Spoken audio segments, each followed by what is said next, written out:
student, a very warm welcome to you physics on Physics Point. Today there is another important topic related with error chapter. That topic will be representation of error. Since we have already known about error, by the definition of error, error is basically the difference between true value and a measured value for any physical quantity whenever we do any practical regarding any physics, chemistry, any other subjects. So, error can be expressed in following ways. First of all, we have to understand how many ways by which error can be represented or expressed. There are three main expressions. First, absolute error. Second, relative or fractional error. And last, third one, percentage error. Only these three type of error generally asked in your exam based on your numericals. So try to understand very effectively and very easy manner. So let us start absolute error. Actually, absolute error is a basically difference between true value and individual value. What do you mean by individual value?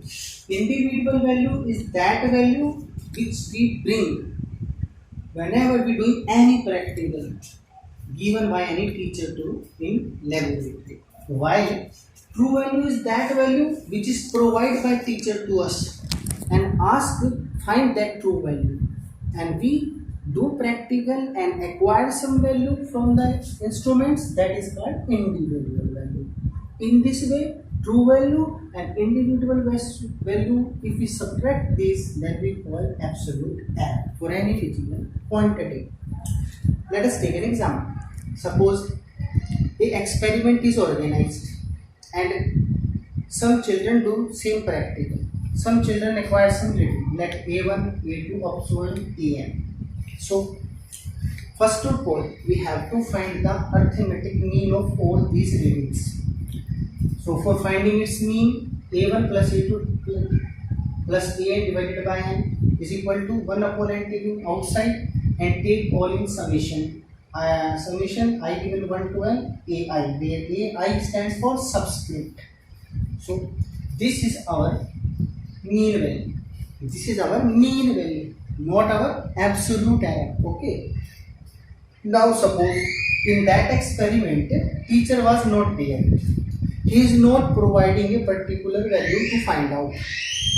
So it means there is no true values available for us. Then what will we do?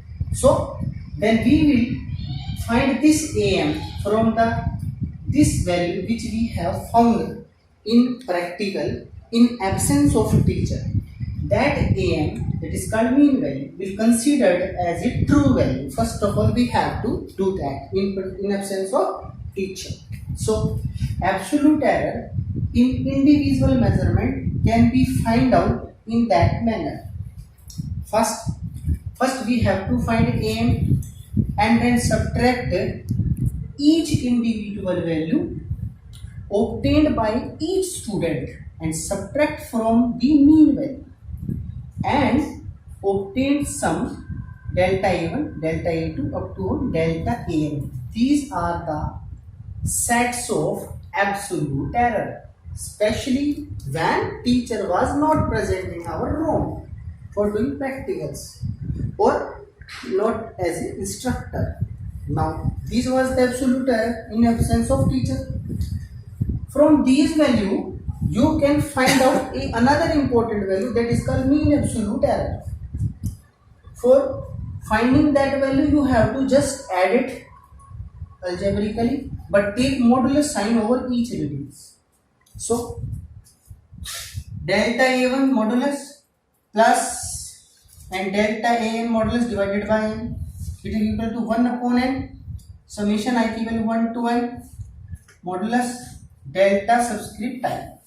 That value will give the mean absolute error. In this way, we have found firstly absolute error and then mean absolute error. Now let us assume If measured value was A and absolute error was delta A, so a true value can be represented in that manner. AT means absolute value is equal to mean is equal to observed or individual value plus minus absolute error. This is the basic representation of any true value. Each numerical will be provided in that format to all of us whenever we do any numerical. Next, relative or fractional error. Relative or fractional error basically ratio. As in definition, it is the ratio of mean absolute error to the mean value. Since it is represented by relative error or fraction is equal to delta AM. Where we have find delta AM, there is delta AM find out, that is called mean absolute error, and divided by mean value. Mean value we have already find out AM, this one. So after dividing these two values, we will obtain a very important error called relative or fractional error. For finding percentage error, you don't have any change. You have to just multiply this relative or fractional error to the 100. That is a relative error into 100. But what is the formula of relative error? That is this one. So after putting this one into 100%, this is the most important formula for finding percentage error whenever there was some individual value was provided to all of us. In that manner, all these three errors can be systematically find out for an experiment, and these errors: absolute error, relative fractional error, and percentage error. I hope you very well understand all these. There is another important topic that is called rules to round off. Rules to round off.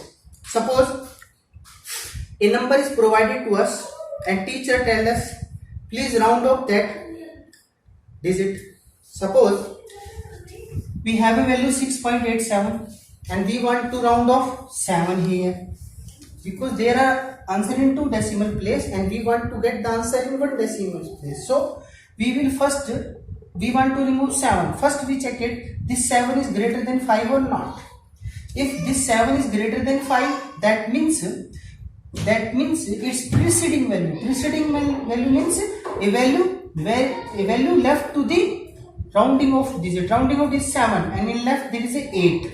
You have to just add 1 inside it and the answer will be 6.9. That will be the answer whenever the rounding of digit is greater than 5. In that case, we will use that formula. But if this digit, there is another example, 6.94, but at that time 4 is less than 5. So, in that case, preceding digit is unchanged. That means its value will be at that time 3.9. 3.9. These are the two examples. And the third most important rule, if that digit we want to round off is equal to 5. So there are two cases. First, the rounding of digit to the left digit is odd. Means preceding digit is odd. Then we will add 1 to it. Add 1 to that. Or if it is even, then we don't add anything in preceding digits. There is an example. Suppose 14.35 and we want to round off 5. But at that time 5 is equal to 5. So by rule number 1, we have to check preceding digit is odd or even. There is preceding digit is odd. 3 is odd now. That's why you have to add 1 inside preceding digit and answer will be 14.4. 14.4. But at that time, if 14.45, but at that time 5 is equal to 5, but preceding digit is even. By the even, you don't have to change any in preceding digit. That means there will be answer 14.4. Nothing will be changed inside preceding digit. All these three formulae are specially used whenever we want to round off any particular digit in decimal section of given number. I hope you very well understand, and please try all this from book. If you have any problem, just ask me. I will definitely solve your problem. And we will meet you very soon in next video. Till then, take care and keep study hard.